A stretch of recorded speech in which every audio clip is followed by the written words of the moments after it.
दोस्तों जय हिंद। मैं हूं रवि शुक्ला और आप मेरे साथ देख रहे हैं the new Bharat. The new Bharat की तरफ से हम उम्मीद करते हैं आप जहां भी हैं स्वस्थ, मस्त और व्यस्त हैं।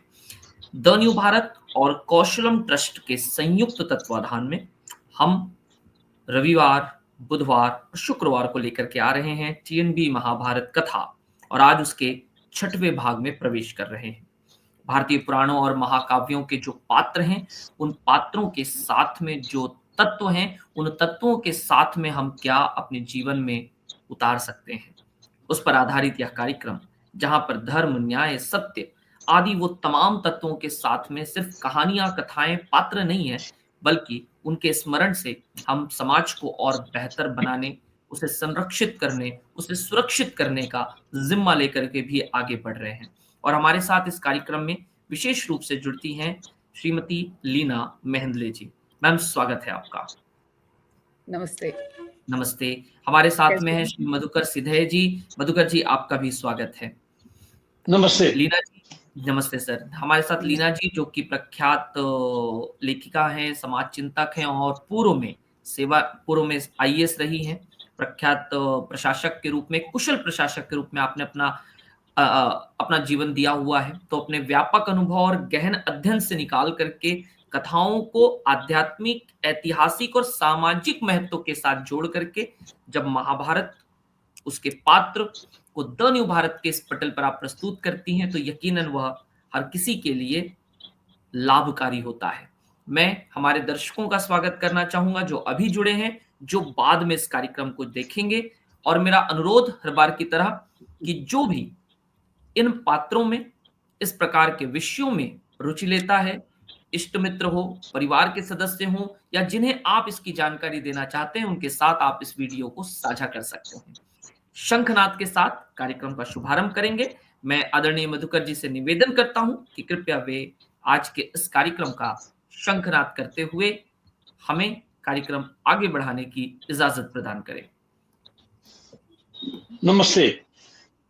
मैं पहले प्रार्थना बोलूंगा, बाद में शंखनाद करूंगा और आज उसके साथ एक श्लोक बजाऊंगा जी श्लोक मैं पहले श्लोक बोलूंगा, बाद में शंख पर बजाऊंगा। जी सर, स्वागत।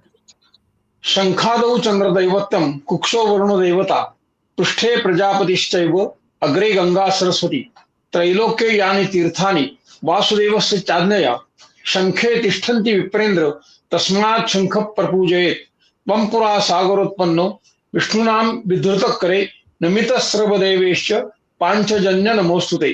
ओम पांचजन्याय विद्महे पावमानाय धीमहि तन्न शंख प्रचोदयात्। ओम शंखाय नमः।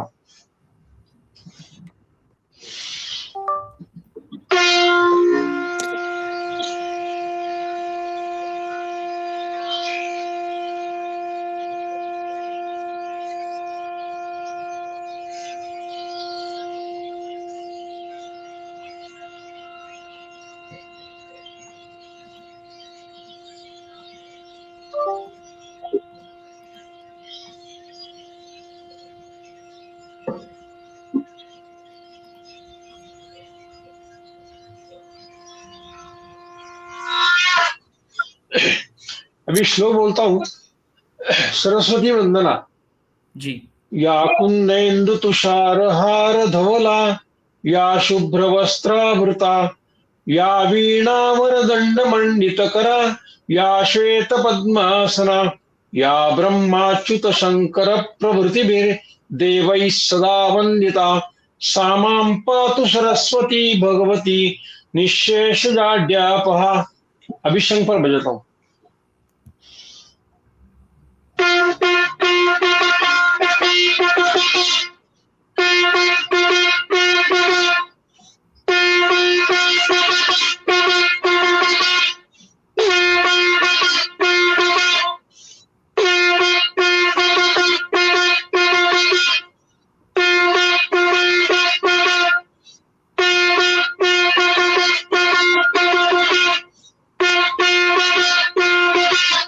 धन्यवाद।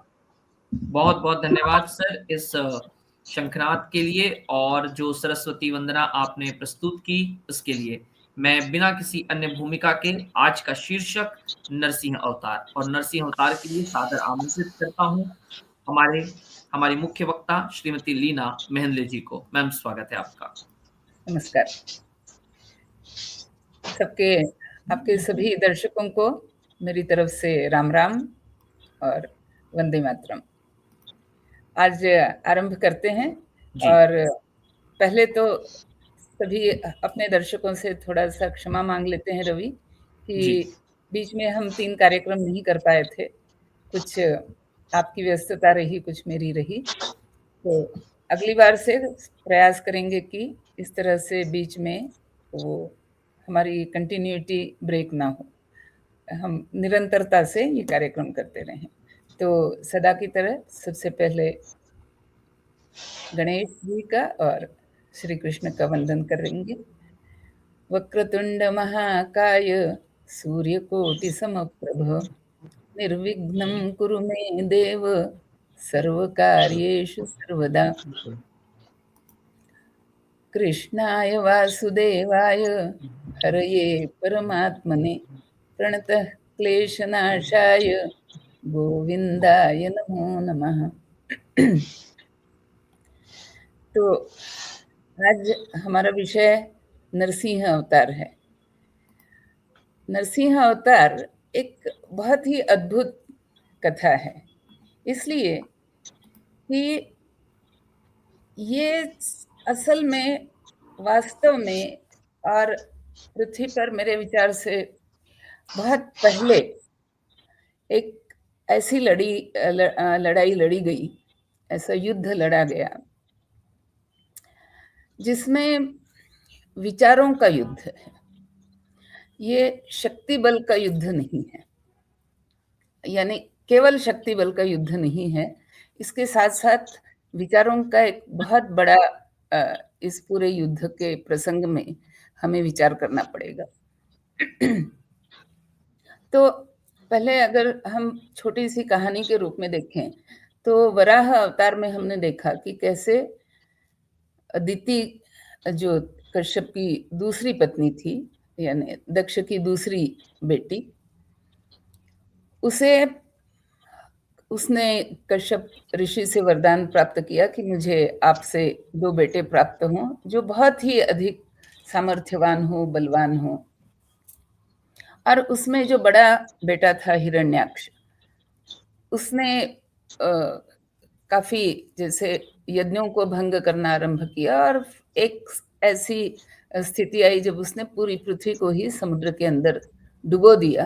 तब वराह रूप लेकर के भगवान विष्णु ने पहले तो हिरण्याक्ष का अंत किया, उसका वध किया युद्ध में, और फिर पृथ्वी को समुद्र के नीचे से उठा करके, मतलब अपने दांतों पर उठा करके वापस ले आए। तो इसी हिरण्याक्ष का छोटा भाई जो था वो था हिरण्यकशिपु, और चूंकि वो अत्यधिक बलशाली था तो एक प्राकृतिक बात होती है कि सभी उससे जितने, कम से कम जितने राक्षस या असुर या दानव जिन्हें हम कहते हैं, उन्होंने उसको, उसके सामर्थ्य को मान लिया और उसे असुरों का चक्रवर्ती, एक राजा, उसे स्वीकार कर लिया।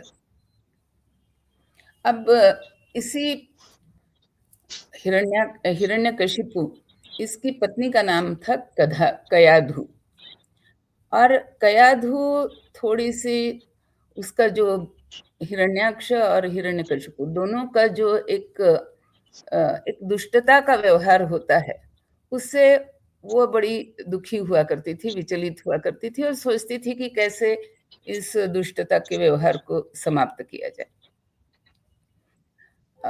तो इसी सोच विचार में जैसे वो रहती है, तो उसके एक पुत्र होता है जिसका नाम है प्रहलाद।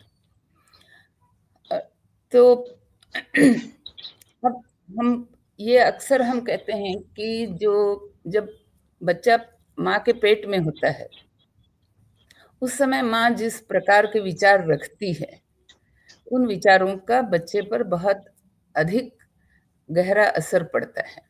हम अभिमन्यु की कथा तो हम सुनते ही हैं, लेकिन प्रहलाद की कथा भी उस अर्थ में विशेष है, क्योंकि पिता असुर कुल में है और बड़ा सबसे एक सामर्थ्यशाली सम्राट की तरह है। उसके पास सेना की कमी नहीं है, उसके पास सामर्थ्य की कमी नहीं है, और चूंकि उसे थोड़ा सा एक क्रोध भी है विष्णु पर कि इसने मेरे भाई को मार दिया, तो वो चाहता भी है कि मैं विष्णु को मार सकूं। तो वो पहले तो ये सोचता है कि इसके लिए मेरा जो शारीरिक बल है उतना शायद पूरा नहीं पड़ेगा, तो मुझे तपस्या करके थोड़ा सा और पुण्य कमाना चाहिए और थोड़ा सा और अपने लिए कुछ विशेष अपने लिए ऐसी विशेष सुविधाएं या स्थितियां निर्माण हो ताकि मेरा वध ना हो सके। तो वो बहुत ही उग्र तपस्या करता है, और उसे जो सृष्टि के निर्माता हैं ब्रह्मदेव, वे उसे पूछते हैं कि चलो मैं प्रसन्न हुआ, तुम्हें क्या वरदान चाहिए। तो वो कहता है कि मुझे तो बस एक ही वरदान चाहिए, अमरत्व, मैं अमर बन जाऊं।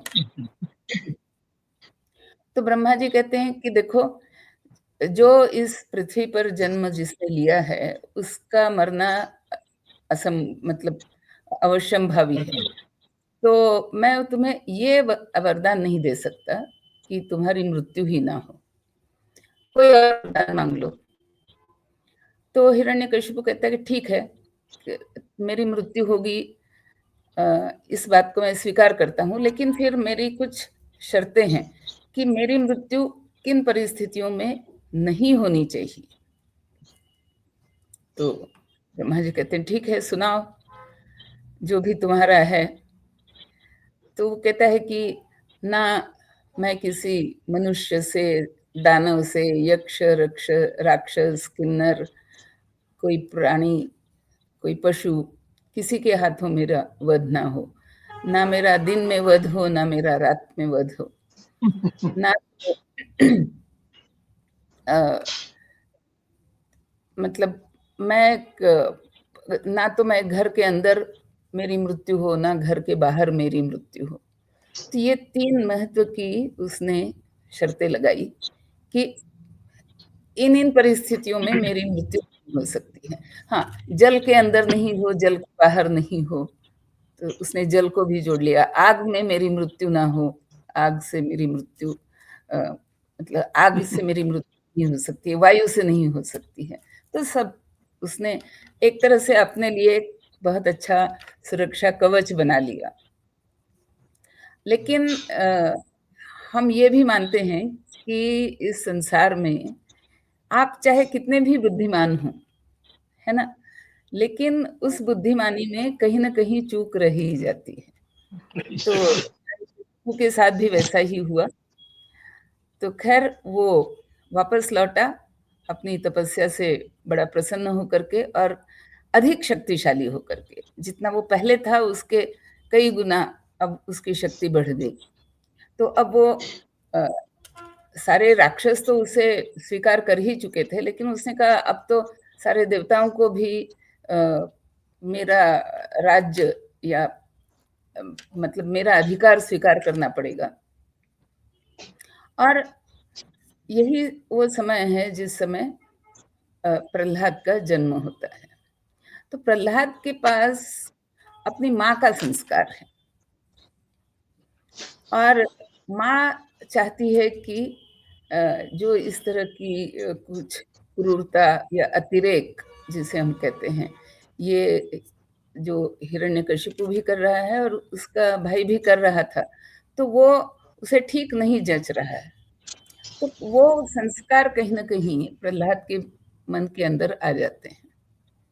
और हम जानते हैं कि देवर्षि नारद, जो कि ब्रह्मा के पुत्र हैं, और एक तरह से वो उनका संचार पूरे ब्रह्मांड में वो कहीं भी आ जा सकते हैं, और उनके लिए सारे ही देवताओं के बीच, राक्षसों के बीच, मनुष्यों के बीच उनके लिए बहुत ही आदर सम्मान है और उनकी बात को कोई टालता नहीं है या उनका हर जगह स्वागत ही होता है। कोई भी उनके आगमन को किसी शंका की दृष्टि से, संदेह की दृष्टि से नहीं देखता है। उनसे कभी-कभार कुछ उपदेश भी पूछ लेता है, मैं क्या करूँ? सलाह पूछ लेता है। तो ऐसे नारद जी आते हैं हिरण्यकशिपु के पास। तो हिरण्यकशिपु से तो बस कुशल मंगल, कहाँ क्या हो रहा है, स्वर्ग में क्या हो रहा है, यहाँ क्या हो रहा है, इस तरह की बातें होती हैं। लेकिन प्रहलाद उनसे काफ़ी प्रभावित होता है और प्रहलाद छोटी आयु है उसकी, कोई बहुत अधिक आयु नहीं है, 6-7 वर्ष की। लेकिन नारद उसे समझाते हैं कि तुम अगर विष्णु का नाम स्मरण करो तो विष्णु तुम पर प्रसन्न होंगे और विष्णु जो है उनका बताया हुआ जो रास्ता है वही सही रास्ता है, जो हिरण्यकशिपु का बताया हुआ रास्ता है वह सही नहीं है। और प्रहलाद को भी उस छोटी उम्र में भी ये बात समझ में आती है कि मेरा पिता जो कर रहा है वो गलत कर रहा है। लेकिन एक पिता के प्रति आदर सम्मान दिखाना ये भी एक आवश्यक गुण है। तो वो पिता का अनादर तो नहीं करना चाहता, लेकिन 1 मिनट में फोन बंद करूं। हमारे साथ में लीना मेहंदले जी जुड़ी हुई हैं, जो कि आज हमारे साथ नरसिंह अवतार को लेकर चर्चा कर रही हैं। नरसिंह और अवतार के बारे में, उस पात्र के आसपास की घटनाएं और उससे जुड़ी हुई वो तमाम बातें जो कि हम आमतौर पर कहानी, किस्सों या धारावाहिकों के माध्यम से देखते आए हैं। धर्म, न्याय और सत्य की रक्षा की जब बात आती है, तब कहीं न कहीं इस पात्र को बहुत महत्वपूर्ण मान लिया जाता है। प्रहलाद आज भी उदाहरणों के रूप में हमारे बीच में जीवित है। होली आज भी जब मनाई जाती है, तो कहीं न कहीं हम याद करते हैं प्रहलाद को। हमारे साथ मैम जुड़ चुकी हैं। जी मैम। तो तो इस प्रकार मतलब नारद 2-3 बातें समझ लेते हैं।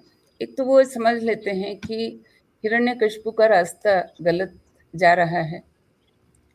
जो उसकी पत्नी है वो थोड़े से ही सही, लेकिन वो सही रास्ते पर सोच रही है। हालांकि वो अपने पति के विरुद्ध ज्यादा कुछ कर नहीं सकती, लेकिन विचार अवश्य कर सकती है और उन विचारों को अपने बेटे में संस्कार के रूप में ढाल भी सकती है।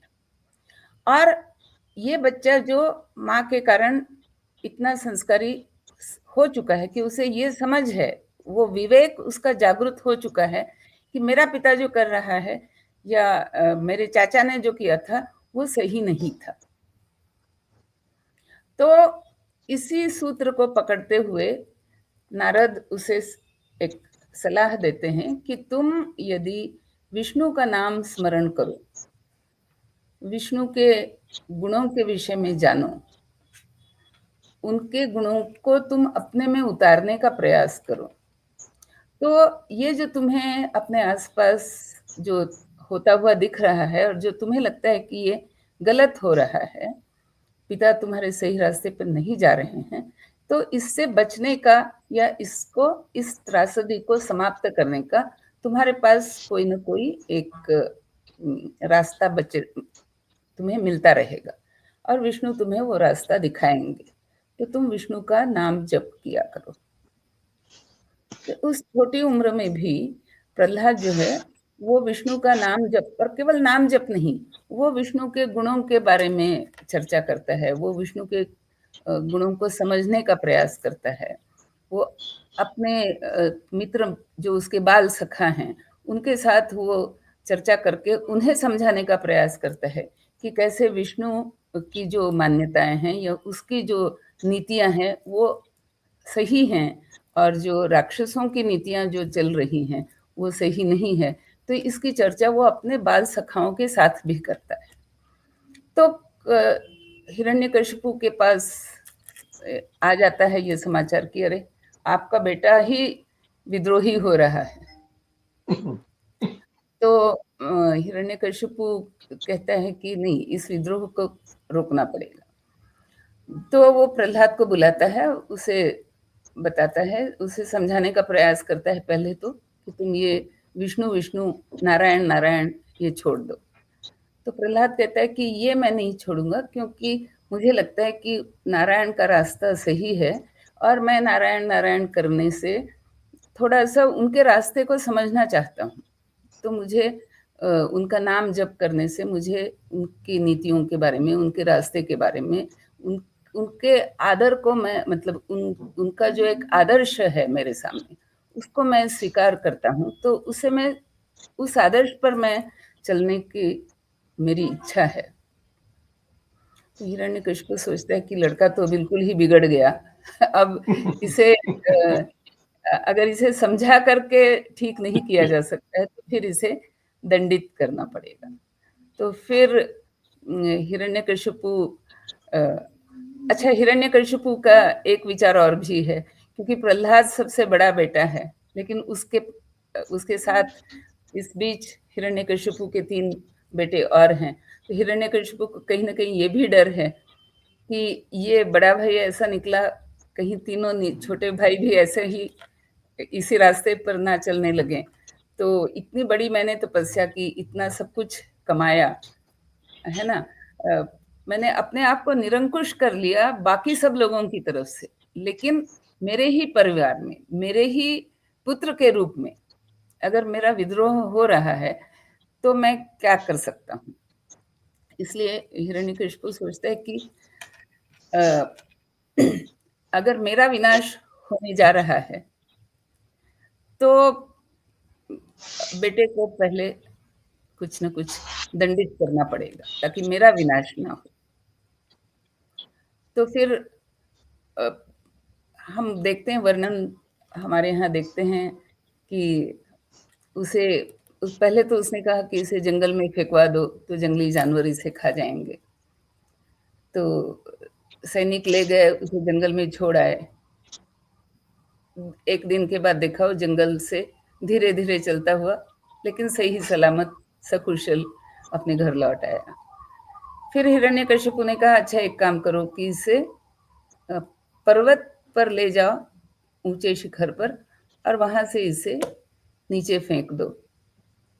तो सैनिक उसे ऊपर ले गए। तो जब सैनिक उसे फेंकने लगे तो प्रहलाद ने नारायण को पुकारा और देखा कि पर्वत की जो जहाँ वो नीचे गिरता वहाँ पर नारायण स्वयं विराजमान थे और नारायण ने उसे लपक लिया, तो गिरने नहीं दिया। इस प्रकार वो फिर बच गया। हिरण्यकशिपु ने सोचा कि इसे मैं समुद्र में डुबा देता हूँ, लेकिन या तो समुद्र में डूब जाएगा, या समुद्र में जो जलचर होते हैं जो मनुष्य को खा लेते हैं, वो इसे खा लेंगे। लेकिन वहां से भी वो बच करके निकल करके आ गया। तो अब हिरण्यकशिपु ने कहा कि मेरी बहन है, उसका नाम है होलिका, और उसे ये वरदान प्राप्त है कि अग्नि उसे नहीं जला सकती। तो उसने कहा कि एक काम करते हैं कि प्रहलाद को हम बैठा देते हैं होलिका की गोद में, और फिर दोनों जहाँ बैठे हैं उस स्थान को हम वहां पर हम आग लगा देते हैं। तो होलिका तो बच जाएगी क्योंकि उसे वरदान है, और प्रहलाद जो है वो जल करके भस्म हो जाएगा। और वो भागने की सोचेगा भी नहीं जब तक वो मतलब जब तक हमारी तैयारी हो रही है या जब तक आग तीव्र हो रही है, तब तक उसे समझ में नहीं आएगा, क्योंकि वो सोचेगा मैं आराम से बुआ की गोदी में बैठा हूँ, और होलिका उसे बातचीत में उलझा करके भी रख सकती है। तो ये सारा पूरा अच्छी तरह से सोच विचार करके ये बनता है रास्ता कि चलो इसको इस तरह से आग को समर्पित किया जाए।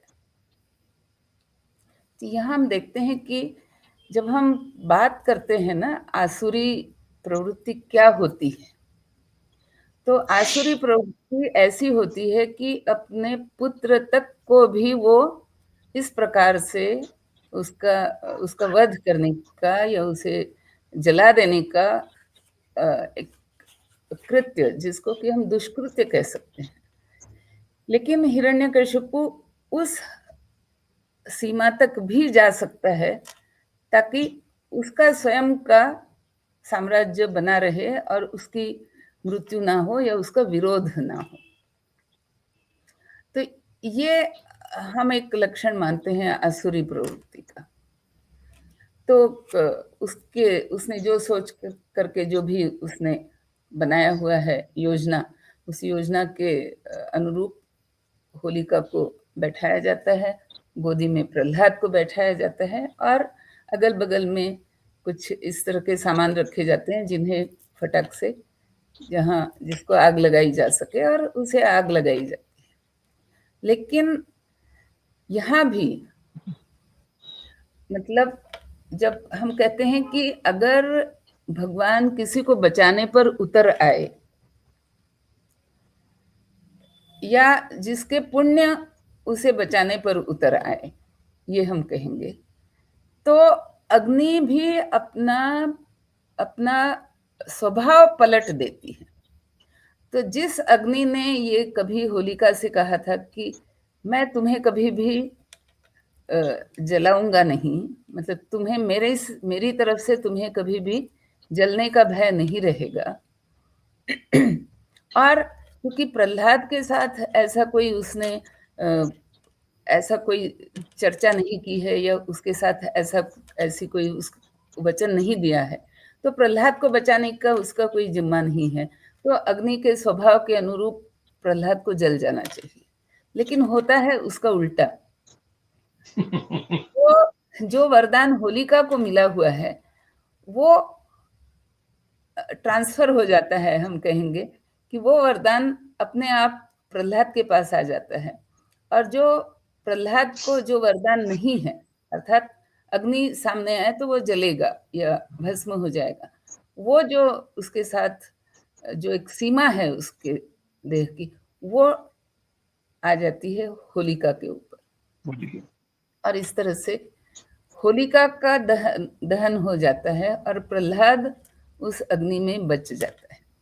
और देखिए, मैं ये देखती हूँ कि हमारे देश में मतलब आज से हजारों वर्षों से ये परंपरा किस तरह से चली आ रही है कि जब भी हम ऐसी कोई घटना देखते हैं जिस घटना के कारण एक पूरे मानव समाज का एक बहुत बड़ा संकट टलने वाला है या टल चुका है, तो समाज उसके प्रति इतना अधिक कृतज्ञ है। और ये सनातन सभ्यता की या सनातन समाज की हम विशेषता कहेंगे कि कृतज्ञ समाज इतना है उसके प्रति कि उस घटना को वो अपने मतलब मानसिक पटल पर वो कायम रखना चाहता है। तो एक जैसे मनुष्य की एक स्मृति होती है, उसी प्रकार समाज की भी एक स्मृति होती है, जो कि हम कह सकते हैं कि वो उस पूरे समाज की धरोहर होती है। तो उदाहरण अगर हम देखना चाहें तो बहुत अच्छा उदाहरण है दिवाली का, कि राम अयोध्या लौटे और अयोध्या वासियों ने उत्सव मनाया। और किस लिए उत्सव मनाया? केवल इसलिए नहीं कि राम लौट करके आए हैं, बल्कि राम एक रावण के ऊपर विजय प्राप्त करके लौटे हैं। तो इसलिए जो उत्सव मनाया गया अयोध्या में, उस उत्सव का निरंतर स्मरण समाज ने रखा, उस घटना की स्मृति को संजोए रखा एक विरासत के रूप में, कि ये हमारे आत्मसम्मान को बढ़ाता है। तो इसलिए आज भी कितने हजार वर्ष हो चुके होंगे, हम मानते हैं कि महाभारत आज से करीब 5000 वर्ष पहले हुआ होगा, ऐसे कुछ हमें साक्ष्य मिलते हैं। रामायण के लिए साक्ष्य मिलते हैं कि वो 8000 से 10,000 वर्ष के बीच में कहीं हुआ होगा, और प्रहलाद तो उससे भी पहले का है। लेकिन समाज ने इस संकट को समझा और समाज ने इस घटना के महत्व को समझा और समाज ने ये समझा कि इस स्मृति को हमें अगली पीढ़ियों के लिए बचा करके रखना है, संभाल करके रखना है, ताकि ये स्मृति अगली पीढ़ियों में कायम संस्कारित होती रहे, संकरित होती रहे। ठीक है, तो इस प्रकार वो जो घटना है कि दहन होता है, लेकिन होलिका का दहन होता है, प्रहलाद बच जाता है। इस घटना को आज भी हमारे देश में होली पूर्णिमा के दिन होली जला करके हम इस घटना का स्मरण रखते हैं। बिल्कुल कि पुण्य क्या है और पाप क्या है, और अगर आप पुण्य कमा के रखते हैं और दूसरी तरफ आप अगर पाप का साथ देने के लिए तैयार होते हैं, तो जो प्राकृतिक जो पंच महाभूतों में से एक महाभूत है अग्नि, उसे भी अपना स्वभाव पलटना पड़ता है आपके पुण्य के आगे विवश होकर के।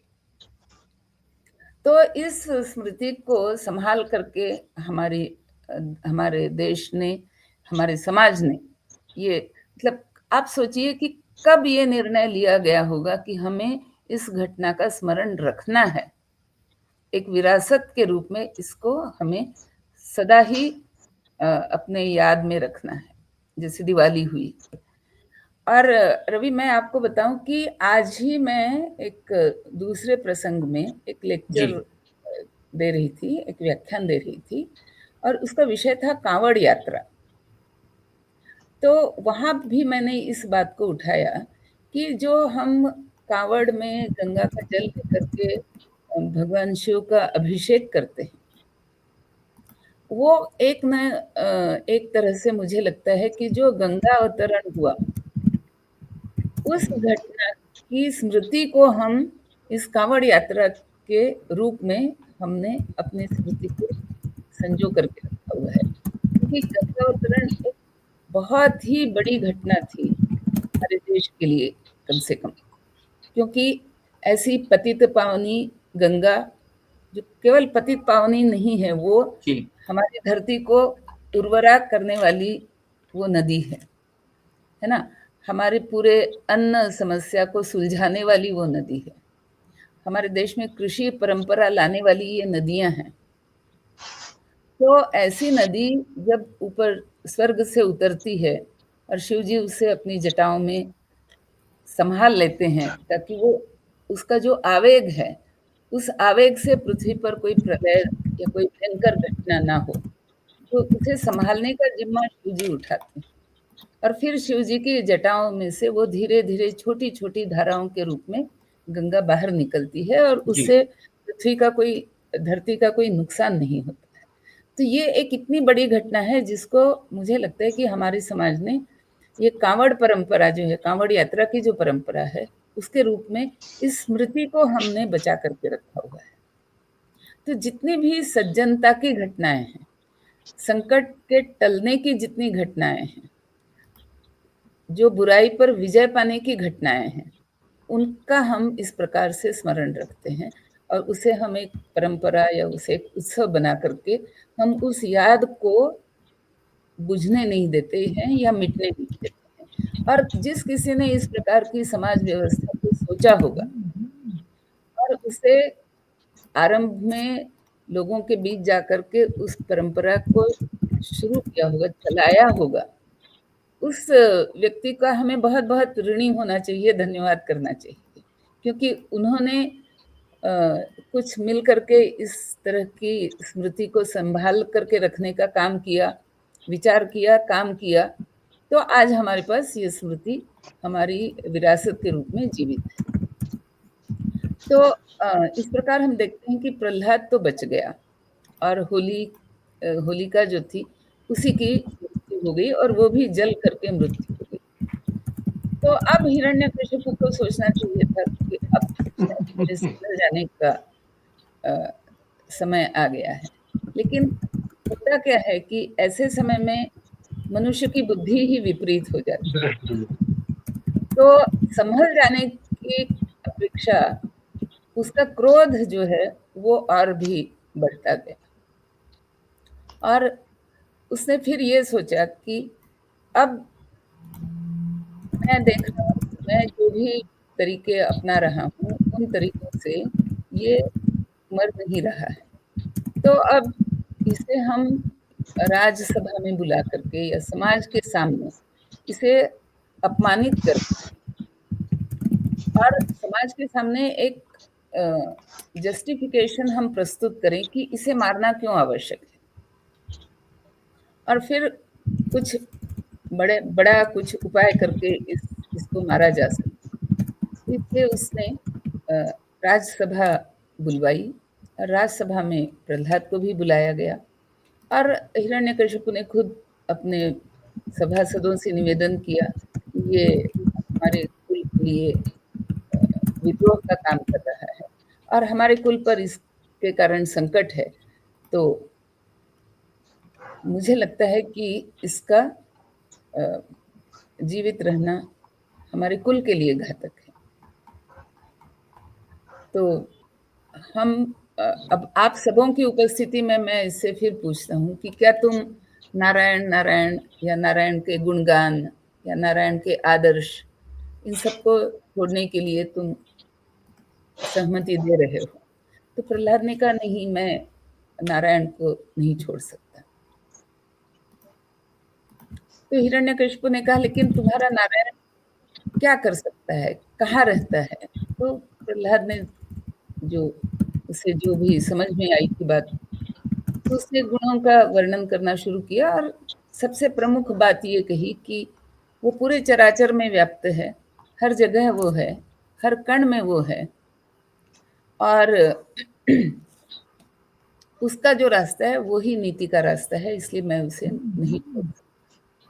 तो हिरण्यकशिपु अब जब हम मतलब एक गलत तर्क पर उतर आते हैं तो हम क्या करते हैं कि कोई व्यक्ति एक समझो कि 4-5 वाक्यों में अपनी पूरी बात रख रहा है, तो हम उन बाकी 4-5 वाक्यों को नहीं गिनते, हम उसमें से कोई एक छोटा-सा वाक्य निकाल लेते हैं और उसी को गलत सिद्ध करने का हम प्रयास करते हैं और हम ये मानते हैं कि एक वाक्य अगर गलत सिद्ध हो गया तो वो पूरा का पूरा जो उसने कहा है, वो पूरा का पूरा वक्तव्य ही गलत माना जा सकता है। तो हिरण्यकशिपु ने भी वही किया, उसने उस बात को पकड़ लिया कि विष्णु तो सारे चराचर में व्याप्त है।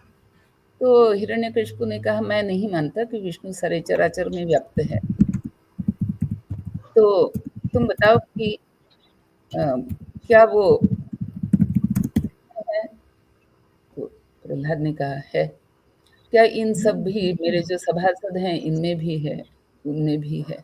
तो चलो ये तो सारे चेतन व्यक्ति हैं। तो ये उल्टा दिख रहा है, क्या इस खंभे में भी विष्णु है? ये तो जड़ है। तो प्रहलाद ने कहा ये जड़ है तो भी विष्णु जड़ चेतन इनमें भेद नहीं करते और जड़ में भी वो हैं, चेतन में भी। तो हिरण्यकशिपु ने कहा कि तुम्हारा बचाव विष्णु कैसे करेंगे? प्रहलाद ने कहा कि इतने बार तो मेरा बचाव किया ही है, तो आज भी कर लेंगे। तो हिरण्यकशिपु कहता है कि इतने मेरे सारे सभासद बैठे हैं, बाहर पहरेदार बैठे हैं, यहाँ तुम्हारा विष्णु कैसे आएगा और कैसे तुम्हारा बचाव करेगा? तो अब मैं तुम्हारा वध कर रहा हूँ सारे सभासदों के सम्मुख और विष्णु तुम्हें बचाने नहीं आ सकता है। तो हिरण्यकशिपु अपनी तलवार निकालता है और मतलब ये जो मैंने कहा कि एक राक्षसी प्रवृत्ति या क्रूरता या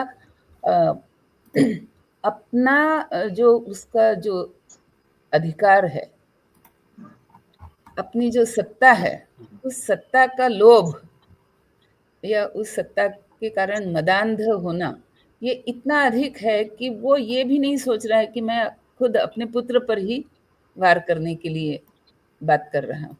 तो वो मतलब ऐसा भी नहीं कि वो सैनिकों से कहे कि तुम इसे मारो, क्योंकि पहले वो एक बार सैनिकों से कह चुका है, इसे जंगल में छोड़ाओ, इसे जंगल में ले जा करके मार करके तुम अपनी तलवार से इसको मार करके आओ। पर उसने देखा कि ये कुछ होता नहीं है, तो उसे संदेह है कि हो सकता है कि मेरे जो सैनिक हैं वो ही प्रहलाद को बचा रहे हैं, और मैंने जो कहा था कि इसे इस प्रकार मारो, समुद्र में डुबा कर मारो, या पर्वत से ढकेल करके मारो, या जंगल में ले जा करके जानवरों के बीच छोड़ो, या उसे तलवार से मारो, तो हो सकता है कि मेरे सैनिकों ने ही मेरे साथ विश्वासघात किया है और इसे बचा लिया है। तो अब मैं स्वयं जाकर के इसे मारता हूँ। तो अपनी तलवार भी निकालता है और कहता है कि चलो, मैंने तो पूरा मतलब ऐसा प्रबंध कर लिया कि कहीं से भी विष्णु तुम्हें बचाने नहीं आ सकते। लेकिन अगर इस खंभे में विष्णु है तो मैं आवाहन करता हूँ कि वो आए, मैं भी तो देखूं कि कैसे आते हैं। और ये कह करके हिरण्यकशिपु उस खंभे पर लात मारता है। लकड़ी का खंभा है, हिरण्यकशिपु में बड़ी ताकत है, खंभा टूट जाता है। लेकिन खंभा हिरण्यकशिपु के कारण नहीं टूट रहा है, खंभा टूटता है क्योंकि उसके भीतर से नारायण को प्रकट होना है। और वो नारायण किस रूप में प्रकट होता है? वो नारायण के प्रकट होने का उद्देश्य क्या है? उद्देश्य बड़ा स्पष्ट है कि अब वह समय आ गया है जब हिरण्यकशिपु का अंत किया जाना चाहिए। लेकिन उसे तो वरदान स्वयं ब्रह्मा ने दिया हुआ है कि ना तुम्हें कोई मनुष्य मार सकता है, ना देवता, न गंधर्व, यक्ष, राक्षस, पशु पक्षी, कोई भी नहीं मार सकता है। तो आधा नर आधा सिंह, शरीर के नीचे का भाग मनुष्य का और ऊपर का भाग सिंह का। तो ना तो वो नर है ना तो वह पशु। और समय भी ऐसा चुना गया कि ना तो दिन है ना रात है, बीच का जो संध्या का समय होता है वो संध्या का समय है। और नारायण जैसे ही प्रकट होते तो प्रकट होते ही साथ वे हिरण्यकशिपु को अपने मतलब ऊपर का शरीर अगर सिंह का है तो हाथ भी सिंह के ही हैं, तो बलिष्ठ हैं और नाखून हैं, मतलब वो अस्त्र या शस्त्र की तरह उपयोग में आने वाले हाथ हैं। तो हिरण्यकशिपु को पकड़ करके पहले तो ऊपर उठा ले नारायण, और फिर अब इसे कमरे के अंदर भी नहीं मारना है और बाहर भी नहीं मारना है। तो कमरे की जो चौखट है उस चौखट पे बैठ करके और उसको अपनी उसका मस्तक अपने जंघा पर रख करके उसका वध नरसिंह अवतार के रूप में विष्णु उसका वध करते हैं। तो से मैंने कहा कि ब्रह्मा जी से आशीर्वाद लेते समय उसने सोचा कि मैं कितना बुद्धिमान हूँ, कितना चालाक हूँ, होशियार हूँ। तो इस तरह से मैं वर मांग रहा हूँ कि ब्रह्मा को मुझे अमर होने का वर भी ना देना पड़े, बट एक तरह से मैं अमर ही हो जाऊं। लेकिन वो बुद्धिमानी कभी कभी काम नहीं आती है, मतलब अक्सर काम नहीं आती है। अगर आपके मन में छल है, कपट है, प्रपंच है, तो वो बुद्धिमानी किसी काम नहीं आएगी। अंततोगत्वा वो आपको विनाश की ही ओर ले जानी। तो इस प्रकार जब का वध होता है तो देखो कि हिरण्यकशिपु इतना अधिक बलशाली था कि उसका वध करने के लिए नारायण को केवल बल से काम नहीं चला, बल से केवल यहाँ काम नहीं होने वाला था। उस बल के साथ मन में एक आक्रोश, एक क्रोध, वो भी आवश्यक था कि इसने मेरे भक्त को इस प्रकार से मारने का प्रयास किया है। तो उस क्रोध में उस नरसिंह अवतार ने हिरण्यकशिपु का वध किया। और हम ग्रंथों में वर्णन देखते हैं कि वो क्रोध इतना तीव्र था कि उस क्रोध के आगे कोई भी देवता, ब्रह्मा स्वयं, कोई भी साहस नहीं कर पा रहा था कि नारायण के सामने प्रस्तुत हो और उन्हें शांत करें। तो ब्रह्मा ने ये सोचा कि अब इस क्रोधित नारायण को केवल एक व्यक्ति शांत कर सकता है, और वो है स्वयं प्रहलाद। तो ब्रह्मा जी ने प्रहलाद को कहा कि अब तुम कुछ करो और नारायण को शांत करो। प्रहलाद भी भय के मारे दूर कहीं खड़ा है, क्योंकि स्वाभाविक है, वो तो और भी छोटा बच्चा है। जब सारे देवता भी इतने दूर भाग गए क्रोध को देखकर, तो प्रहलाद भी कोने में छुपा हुआ है, लेकिन उसे समझ में आता है। तो वहीं से प्रहलाद नरसिंह के संबंध में एक स्तोत्र गाता है।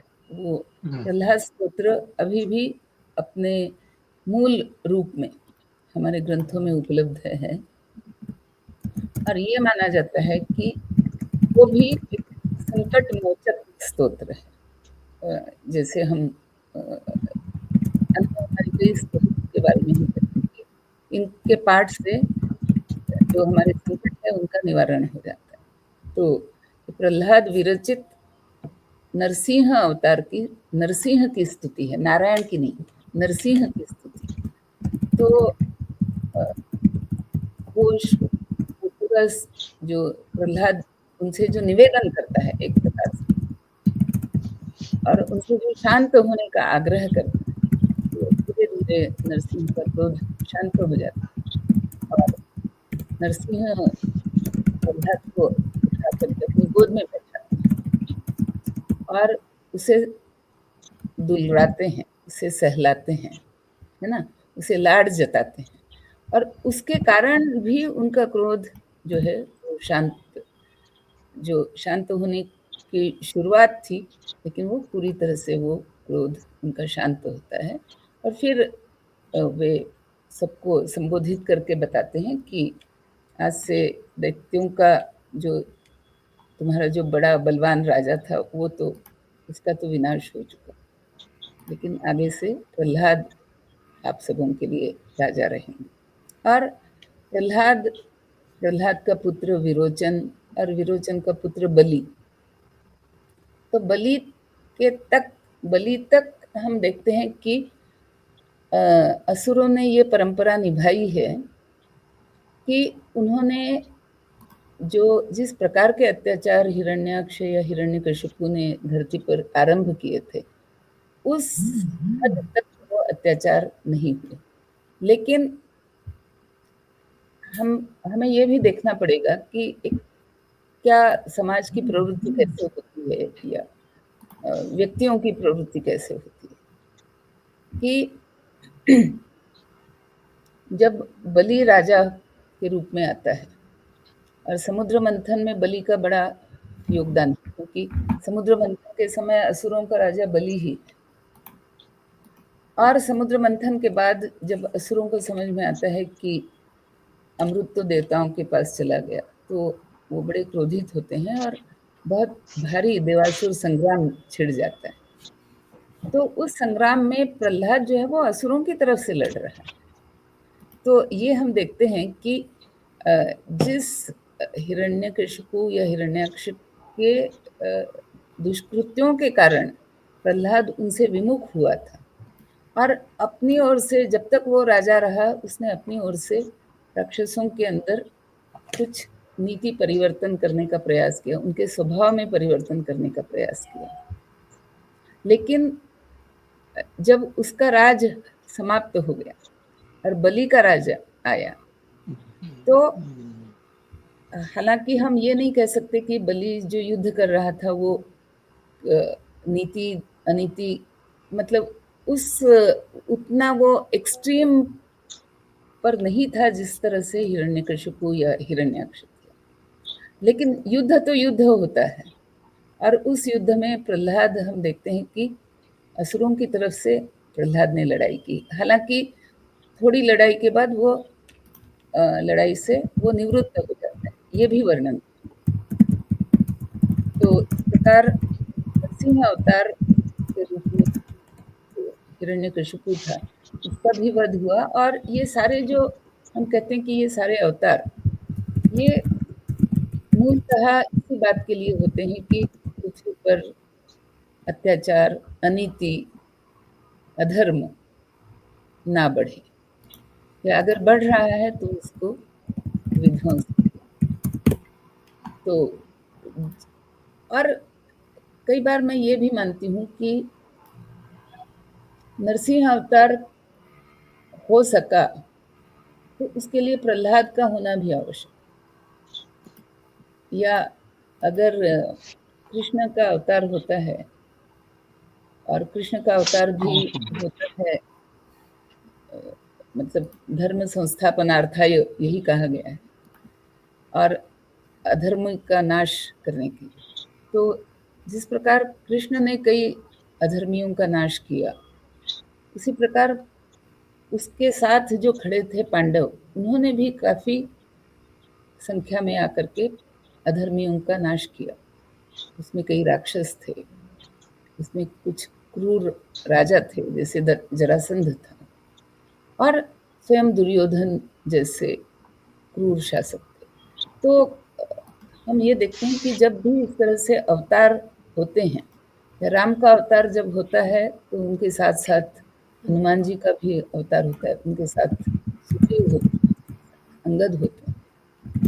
तो अगर प्रभु अवतार भी जब लेते हैं और अधर्म से लोगों की रक्षा करने के लिए ही अवतार लेते हैं, लेकिन वो भी देखते हैं कि इस अधर्म से लड़ने के लिए कोई तो इस समाज में खड़ा हो सकता है या नहीं हो सकता है। जब पूरा का पूरा समाज सोया ही रहा है, सो ही रहा है, कोई तो हो जो खड़ा होने के लिए तैयार हो कि हाँ, मैं भी इस धर्म युद्ध में आपके साथ लड़ूंगा। तो हम केवल भगवत गीता के वचन को स्मरण करके अगर हम ये कहें कि चलो चाहे जितना भी अधर्म बढ़ रहा है बढ़ने दो, और हमें इससे क्या लेना देना, प्रभु आएंगे और उन्हें नष्ट करेंगे, तो वो बात संभव नहीं है। जब तक कुछ धर्म को मानने वाले, नीति को मानने वाले, न्याय को मानने वाले, सत्य को मानने वाले कुछ लोग जब तक समाज में हिम्मत जुटा करके, साहस करके आगे नहीं आते हैं, मुखर नहीं होते हैं, तब तक मुझे लगता है कि प्रभु को भी अवतार लेने की इच्छा नहीं है। तो अगर आज हम देखते हैं कि भारत किस स्थिति में है, और अगर हम ये मानते हैं कि कल की अवतार होने वाला है ताकि कलयुग के पापों का और अधर्मों का नाश हो, तो हमें ये भी देखना पड़ेगा कि हम अपनी भूमिका निभा रहे हैं कि नहीं निभा रहे हैं। तो अगर हमने अपनी भूमिका निभाने का अपना कर्तव्य नहीं पूरा कर रहे हैं, तो फिर ये प्रहलाद की कथा जो हमारी एक धरोहर है, या जो हमने वराह अवतार की कथा सुनी, तो फिर इन अवतारों, इन सारी कथाओं को सुनने का या इस इतिहास को स्मरण करने का कोई फिर औचित्य नहीं रह जाता है अगर हम अपना कर्तव्य निभाने से अगर हम चूक रहे हैं। तो मुझे लगता है कि अगर हमें कल की अवतार की अपेक्षा है, अगर हमें प्रभु के आने का विश्वास है, प्रभु के आने की हमने वो हम अगर उसकी राह देख रहे हैं, तो हमें कहीं ना कहीं अपने व्यवहार को भी धर्म की तरफ ले जाने की आवश्यकता है। जब तक हम भी अगर हम अगर ये ना कहें कि हमें धर्म के साथ रहना है, तो प्रभु क्यों आएंगे धर्म को बचाने के लिए या अधर्मियों का नाश करने के लिए? ऐसा तो नहीं है कि 2 अधर्मियों का नाश कर दिया और बाकी पूरी प्रजा फिर भी अधर्मी ही रही, तो फिर प्रभु ने क्या हासिल किया? तो जब तक हम अपने समाज में, और केवल मैं धार्मिक बनूं या मैं धर्म के रास्ते पर चलूं, मैं नीति न्याय के रास्ते पर चलूं, मैं सत्य की राह पर चलूं, ये पर्याप्त नहीं है। लोगों को भी मुझे समझाना पड़ेगा कि आप भी इस तरह से धर्म के रास्ते पर चलो। अधिक संख्या में अगर लोग धर्म के रास्ते पर चलेंगे, भले ही बल में वो छोटे हों, भले ही हमें दिखे कि अधर्म का बल आज बहुत बढ़ा हुआ है, जैसा कि कलिकाल का वर्णन भी है, लेकिन कलिकाल की हम बात करें, प्रहलाद के समय में तो कोई कलिकाल नहीं था, वो सत्ययुग था। राम के समय में कोई कलिकाल नहीं था, वो त्रेता युग था। कृष्ण के समय में द्वापर युग था। तो हम केवल कली को क्यों कोसें, है ना। लेकिन अगर भगवान को अवतार लेना है, धर्म की रक्षा करने के लिए अवतार लेना है, तो जब तक समाज अपने कर्तव्य को नहीं समझता है, अपने उत्तरदायित्व को नहीं समझता है, तब तक भगवान क्यों आए, और आकर के भी उनके आने से क्या लाभ होने वाला है, ये मुद्दा रह जाता है। तो धर्म को बचाने का जो उत्तरदायित्व है, वो मुझे लगता है कि जैसे प्रहलाद ने किया, प्रहलाद अपने पिता के सम्मुख विद्रोह बन करके खड़ा रहा। और क्यों खड़ा रहा? क्योंकि उसे ये उचित लगा कि नारायण का रास्ता उचित है और मेरे पिता का रास्ता अनुचित है। तो जो धर्म को जो संभालना चाहता हो, जो धर्म के पक्ष में खड़ा रहना चाहता हो, उसे ये नहीं सोचना है कि सामने वाला जो अधर्मी व्यक्ति है वो भले मेरा पिता ही क्यों ना हो, लेकिन मुझे उसके विपरीत या उसके विरुद्ध आवाज उठाना मेरा कर्तव्य है। और एक इस कथा से बिल्कुल अलग परिप्रेक्ष्य में एक कथा और आती है, जहां पर बात समानता की बात यही है कि पुत्र है और वो कहता है कि मेरा पिता जो कर रहा है वो धर्म नहीं है, तो मैं उसके विरुद्ध बोलूं। मैं ये ना सोचूं कि ये मैं अपने पिता के विरुद्ध बोल रहा हूं। वो कथा है नचिकेत की, जो हम कभी आगे उस कथा पर भी आएंगे।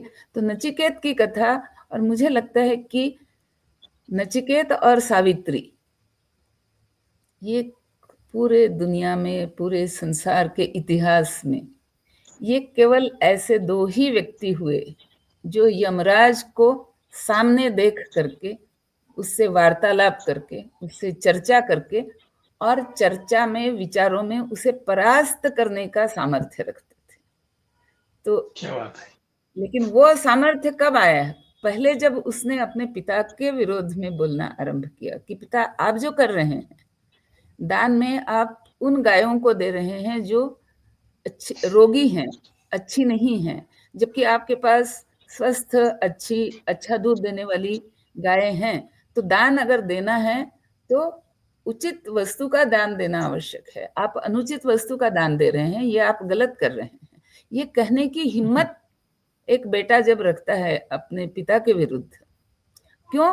क्योंकि धर्म को बचाना है। तो ये हमारे सम्मुख ये उदाहरण है प्रहलाद का कि आप धर्म को बचाने के लिए अगर आपको अपने सगे संबंधियों से भी विरोध करना पड़े तो वो विरोध उचित है। और यही भगवत गीता का पूरा प्रसंग इसी बात पर है कि अर्जुन, तुम्हारे सामने जो खड़े हैं वो सारे के सारे कौन हैं? तुम्हारे स्वजन हैं। लेकिन यह प्रश्न स्वजन परिजन का नहीं है, यह प्रश्न धर्म और अधर्म का है। तो धर्म की रक्षा के लिए प्रभु स्वयं आते हैं, लेकिन वो ये भी हमसे अपेक्षा रखते हैं कि समाज में कोई तो लोग ऐसे हों जो अपने उत्तरदायित्व को समझ रहे हैं, जो धर्म के रास्ते पर चल रहे हैं, दूसरे लोगों को प्रवृत्त कर रहे हैं। ऐसे लोग जब तक समाज में नहीं होंगे तब तक प्रभु के भी अवतार लेने का कोई औचित्य नहीं रहेगा।